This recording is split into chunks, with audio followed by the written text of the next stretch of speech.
Hola amigos, welcome to our new segment Weekly Tech News. I'm your host Pak Singh and let's get right into it. So the beginning of the year have been very exciting with the CES going on, which by the way if you didn't know is the Consumer Electronics Show where all the companies get together and show off their new cool gadgets. So we're going to be seeing all the cool things that AMD, LG and Faraday showed off. But let's kick our segment with the most anticipated phone for over a quarter decade. Yes, ladies and gentlemen, Nokia is back and this time they decided to do it right. Nokia has launched their new Nokia 6 with Android Nougat. It is a 5.5-inch Full HD 1080p phone with 2.5D Gorilla Glass and a whopping 4 gigs of RAM and 64 gigs of internal storage. Now what's interesting is that Nokia itself didn't launch a high-end phone. It's a rather mid-tier phone with the Snapdragon 430 chipset, which is comparatively old and rocks just about 300,000 mAh battery, which may bother some people, but 430 is a highly efficient chipset guys, so your battery should last for a day or so even on medium to high usage. It has a sturdy construction with aluminium unibody chassis, and guys, Nokia is known for its durability, and it's no surprise that they didn't go for a cheap plastic material. It has a 16 megapixel rear facing camera and a 8 megapixel front facing camera with both f2.0 aperture. This phone will be released in China for about 1700 cents, which is almost 17,000 rupees and about 250 American dollars. But the prices may differ on the initial release. I am quite surprised that they didn't go for something that would compete with Pixel or the Galaxy range of Samsung. But I am a big fan of Nokia guys and I'm really glad that they are finally back and I'll be looking forward to more of their releases. With that said guys, let's move on to CES, my second favorite event of the year after DEF CON of course. There have been a lot of revelations in the CES. This year, Lenovo has launched their new gaming subsidiary named Legion, and they have also launched a laptop with it. It is a 15.6-inch laptop and it rocks a 7700 HQ processor with GTX 1060 6GB, supports up to 32 gigs of DDR4 RAM, it has RGB backlit keyboard, 256 gigs of SSD, 1TB hard drive with a Thunderbolt 3 support, through which you can hook up your external SSD or a desktop grade graphics. And we've even got some wireless headsets that are VR apparently, and to be honest guys, I'm not a VR guy, so this doesn't excite me a lot. So let's move on to the gaming industry. And you know, when I think of the gaming industry, what reminds me is Intel and Nvidia, but AMD here should change that.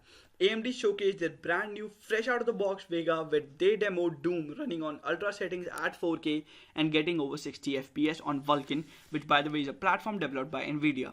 There are four main pillars for Vega. There is this new architecture which allows game to use gigabytes, even terabyte scale dataset. There is this new geometry pipeline which allows for an incredible number of polygons. There is this new compute engine which they're calling NCU or new compute unit, which by the way very innovative AMD.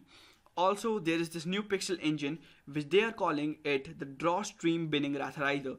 This cuts down the unnecessary memory fetches. For example, in a first person shooter, let's just say Doom for this instance, normally you would waste some bandwidth drawing the stuff behind the gun or the rocket launcher or whatever you have equipped. This isn't the case in the Nvidia Vega, and it won't require games to be rewritten. As an AMD lover guys, I am really excited about this fact that they are finally doing something that will affect the market and not just in the decline of Intel market share.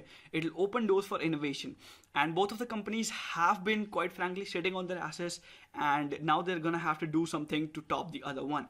AMD hasn't really revealed it, but according to some sources, Vega will be shipped in the mid of 2017. So keep an eye out for that, guys. And we're also not going to be talking about Ryzen CPU, which is supposedly going to compete against the high-end CPUs of Intel, because there's just not enough data, and AMD refuses to offer some. So speaking of Intel, guys, let's move on to our next news. The KB Lake architecture of Intel, which they have just recently announced. After the release of 6950X, this is now the most powerful CPU available for desktop grade market, and it is filled with all the buzzwords like taking computing to the next level, but that's just PR for me.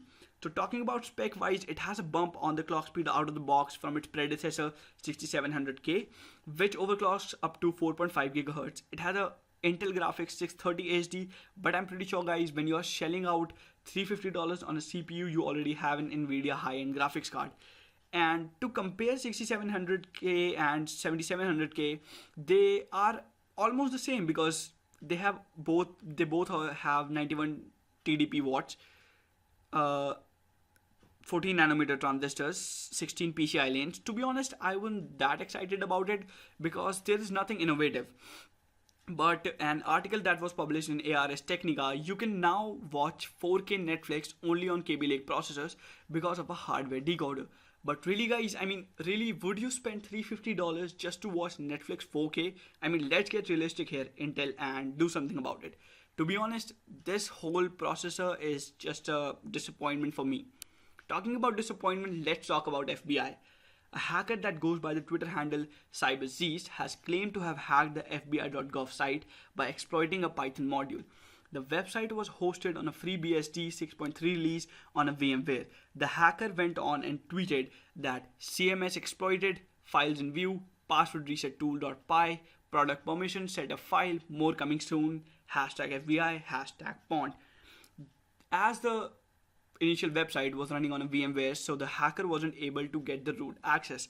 But he is selling the 0-day hack that he used against these websites and also the data that he collected from these websites on darknet, which to be honest is kind of lame. I mean, you proved your point, man. You hacked the website and I mean, you're the shit, to be honest.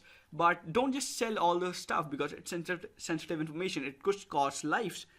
But let's just leave it at that. And the last tweet by the hacker was, don't blame the hacker, blame the code. But this is kind of a depressing news. And to be honest, FBI, I really expected more of you. But as we all know, most of these security agencies are just lazy and just... I mean, how can you forget to put in a goddamn patch? It is an automated process. All you have to do is put in some lines of commands in the terminal. Is it really too hard, guys? I mean, come on, guys. Come on. Let's forget this and move on to the CES booth again. And this time we'll take a look at the CES LG booth, where they are showing off their new poster TV. It's an HDR 4K 10-bit with 99.9 DCI color accuracy. This LG OLED TV is only 2.5 mm in depth, which is ridiculous, by the way, because it is thinner than my laptop screen. And to accomplish this, they have moved the brains of the TV to the 4.2 channel Dolby Atmos soundbar, which has 4 HDMI ports, 3 USB ports, 1 Ethernet jack and an optical in. It has a ribbon cable which attaches them together, and that can be run through the wall or behind the wall. And now, guys, for our last news, it is not that geeky, but it is interesting nonetheless. Some former employees of Tesla have gotten together and released their own car called FF91, which I have no idea if it's a abbreviation or something like that. If you guys do know, leave them in the comments down below. Sorry guys, leave them in the comments down below. So Faraday is actually a very beautiful car. Let's take a look at this. I mean, this car looks magnificent. It has 130 kilowatt hour battery with a range of 378 miles.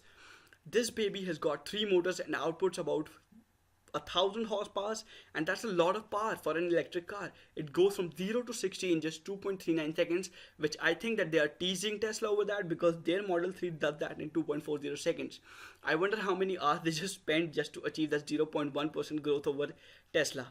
And that's it for today's video, guys. I hope you liked it because we put in a lot of effort. And if you did, hit that like button. If you want to see more of us, hit that subscribe button. We upload every day. We have a playlist of hacking tutorials which are very effective, by the way, so go check that out if you're interested. And thank you guys for watching. I'll see you guys next time. See ya.